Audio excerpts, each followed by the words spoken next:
Nous rencontrons Eva, qui a décidé de devenir raciste. Ouais, en fait, je m'ennuyais le dimanche, alors pour m'occuper, je me suis inscrite à l'association de racistes de mon quartier. Oui, vous êtes une raciste du dimanche, quoi. Et voilà, une fois par semaine, c'est bien. Puis de toute façon, moi j'ai besoin d'être en contradiction avec cette société qui nous manipule. Mais de nos jours, on peut plus rien faire. On peut pas être raciste, on peut pas être sexiste. Et la liberté dans tout ça. D'ailleurs, en ce moment, on entend beaucoup trop parler des féministes, donc par rébellion, je vais sûrement bientôt devenir macho. Mais vous êtes une femme? Et alors parce que je suis une femme, j'ai pas le droit d'être macho, c'est ça? Et après on nous dit qu'on est égaux? Bah moi je dis que si je veux être macho, je le serai, voilà. Je m'en bats le clito, moi. C'est la lutte finale. Eva a encore du chemin à parcourir pour se rendre compte que la discrimination, c'est pas gentil. Et maintenant, nous découvrons Félicie, raciste depuis sa naissance. Oui, je me souviens que déjà quand j'étais dans le ventre de ma mère, si une personne d'une origine différente s'asseyait à côté d'elle, je donnais des gros coups de pied dans son utérus. Et ça s'est empiré quand je suis née. Quand mes parents amenaient des amis à la maison et qu'il y en avait qui étaient d'un pays différent, et tac, je faisais popo, hein, en espérant que l'odeur les fasse fuir. Et au début, mes parents comprenaient pas, donc ils m'ont envoyé voir des spécialistes du comportement, et c'est là qu'ils ont pris conscience de mon problème. J'ai un secret à vous dire.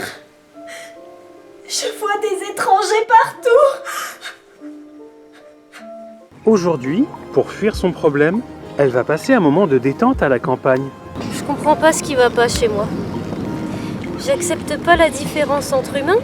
Par contre, j'accepte très bien les animaux qui sont encore plus différents de nous.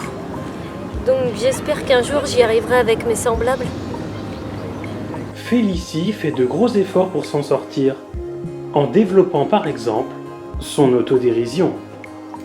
C'est quoi un raciste qui meurt de vieillesse? Un de moins. C'est une Félicie pleine d'espoir que nous quittons. D'ailleurs, elle espère même un jour arriver à affronter sa peur de la diversité en voyageant à l'étranger. Et pour finir, nous allons à la rencontre de Léna, qui voit un véritable culte au racisme.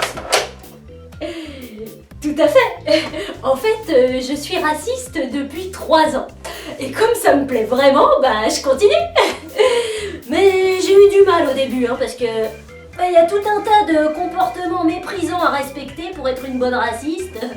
Mais quand on a la volonté, on apprend vite, D'ailleurs, je me suis tellement bien intégrée à la communauté raciste que je suis devenue la porte-parole du groupe. D'ailleurs, de temps en temps, je les emmène sonner chez les gens pour prêcher le racisme. Mais bon, on tombe souvent sur des gens réticents qui nous jugent. On est vraiment discriminés. Vous voulez dire que les racistes comme vous souffrent eux-mêmes d'une sorte de racisme?